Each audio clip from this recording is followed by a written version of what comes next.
प्रिय छात्रों, आज हम ट्रांसपोर्टेशन इंजीनियरिंग में रेलवे के गेजेस के बारे में अध्ययन करेंगे। अब सबसे पहले हमारे दिमाग में यह आता है कि गेज होता क्या है। The gauge of A railway track is defined as the clear minimum perpendicular distance between the inner faces। यहाँ inner faces की बात जब हम कर रहे हैं तो we are talking about top flanges of rails of the two rails। Generally यदि हम गेजेस की बात करें तो कितने तरह के गेज होते हैं जो आपने सुना भी होगा। Broad gauge 1.676 metre, metre gauge 1 metre, narrow gauge 0.762 metre, feeder gauge 0.610 metre. यह इस चित्र में आप एक रेलवे ट्रैक के क्रॉस सेक्शन आपको नजर आ रहा है। इसमें दो रेल्स आपको नजर आ रही हैं, जिसमें हर रेल में आप देख रहे हैं कि एक टॉप फ्लैंज है, बीच में वेब है और नीचे वापस एक फ्लैंज है। नीचे वाले फ्लैंज की चौड़ाई ज्यादा होती है स्टेबिलिटी पॉइंट ऑफ व्यू से ऊपर वाले फ्लैंज की बजाय।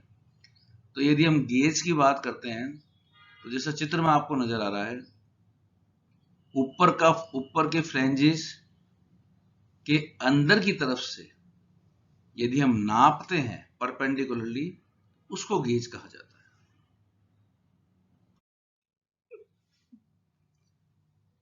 Now, what are the factors affecting the choice of a gauge? एक गेज का सिलेक्शन हमें करना है कि हमें कौन सा गेज काम में लेना है, तो उसको प्रभावित करने वाले कारक या फैक्टर्स कौन कौन से होते हैं। Traffic condition, if the intensity of traffic on the track is likely to be more, a gauge wider than the standard gauge is suitable। यदि ट्रैफिक ज्यादा है तो वाइडर गेज की आवश्यकता होगी। Development of poor areas, the narrow gauge are laid in certain part of world to develop a poor area, thus link the poor area with outside developed world। Cost of track, तो यदि हम cost of track की बात करते हैं तो इसमें सीधा सीधा है कि जैसे ही ट्रैक की चौड़ाई बढ़ेगी यानी गेज बढ़ेगा तो कॉस्ट भी बढ़ेगी। यदि हमारे पास सफिशिएंट फंड्स अवेलेबल हैं तो हम बड़ी डायमेंशन के गेज की तरफ जा सकते हैं, अदरवाइज हमें छोटे गेज की तरफ रुकना पड़ेगा। स्पीड ऑफ मूवमेंट,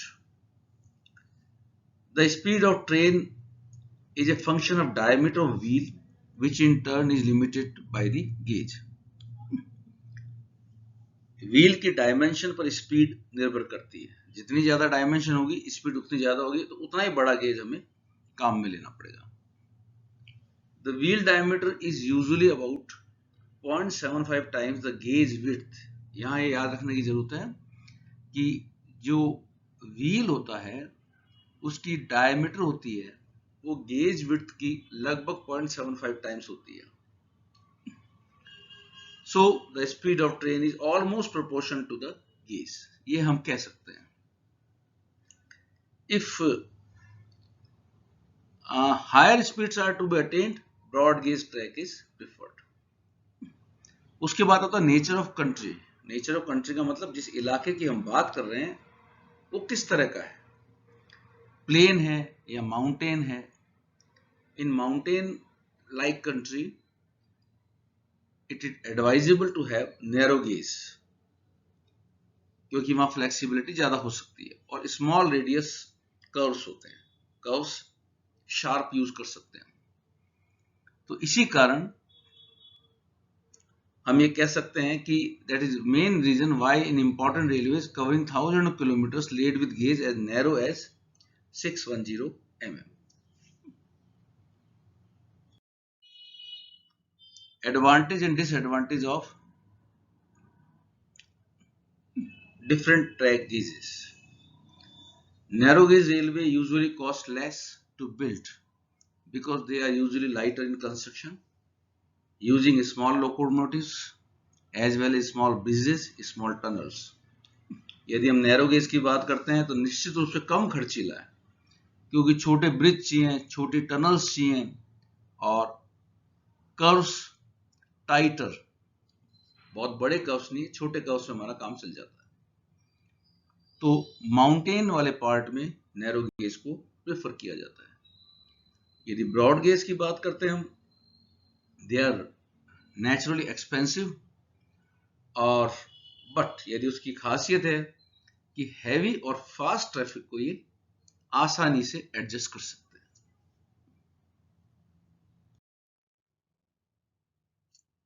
अब क्वेश्चन आता है, what is uniformity of gauge. ये क्वेश्चन जनरली एग्जाम्स में पूछा जाता है कि यूनिफॉर्मिटी ऑफ गेजेस से आप क्या समझते हैं। यूनिफॉर्मिटी मतलब पूरे इलाके में, पूरे देश में, पूरे राज्य में एक ही गेज होना चाहिए, डिफरेंट गेजेस नहीं होने चाहिए। तो gauges used in particular country should be uniform as far as possible. अब इसके क्या क्या एडवांटेज हैं, क्यों हम एक गेज की बात कर रहे हैं। सबसे पहला है the delay, cost and hardship in transshipping passengers goods will be avoided.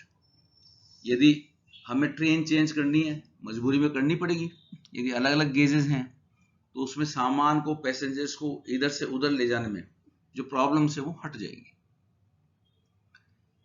इसी बात पर आगे बढ़े तो कोई ब्रेकेज भी नहीं होगा गुड्स का, क्योंकि आपको उसी ट्रेन को यूज करना है। लोडिंग और अनलोडिंग की डिफिकल्टीज हमारी बच जाएंगी। इसी क्रम में आगे देखें, क्योंकि सामान यदि हमें एक ट्रेन से दूसरी ट्रेन में ले जाना है डिफरेंट गेजेस के कारण, तो चोरियां या मिसप्लेसमेंट, इससे हम बच जाएंगे। दूसरी बात है कि यदि हमें एक ट्रेन से दूसरे ट्रेन में डिफरेंट गेज के कारण सामान ले जाना, तो पॉसिबल है कि हमें सामान को पहले स्टोर करना पड़े दूसरी ट्रेन में ले जाने के लिए। तो बहुत बड़े लार्ज शेड्स की हमें आवश्यकता होगी, जो कि नहीं होगी यदि गेज यूनिफॉर्म हो। Labour strike will not affect the service and operation of trains. ये बहुत इंपॉर्टेंट है यहाँ पे। और यदि इंजन या लोकोमोटिव की बात करें तो सेम गेज में किसी भी ट्रेन में किसी भी इंजन को आप काम में ले सकते हैं। जैसे अब यदि हम इसको दूसरी तरह से देखें कि मीटर गेज का जो इंजन है वो ब्रॉड गेज में काम में नहीं आ सकता, ब्रॉड गेज का जो इंजन है वो मीटर गेज में काम में नहीं आ सकता। Military movement during Wars, time बहुत ज्यादा वेस्ट होगा डिफरेंट गेजेस के कारण, लेकिन एक ही गेज है तो हमें फौजियों को, अधिकारियों को और सामान को एक स्थान से दूसरे स्थान पर ले जाने में समय बहुत कम लगेगा। It is quite expensive to convert one gauge to another on later stage. बाद में यदि हम गेजेस को चेंज करना चाहें तो it is costly. The porter charges are increased when passengers have to change compartment due to different gauges, thus avoided if gauge is uniform. अब यदि सामान को उठा के एक ट्रेन से दूसरी ट्रेन में डिफरेंट गेज के कारण ले जाया जाना है तो हमें किराया भी देना पड़ेगा, चार्जेस भी देने पड़ेंगे, तो वो भी एक कॉस्टली अफेयर।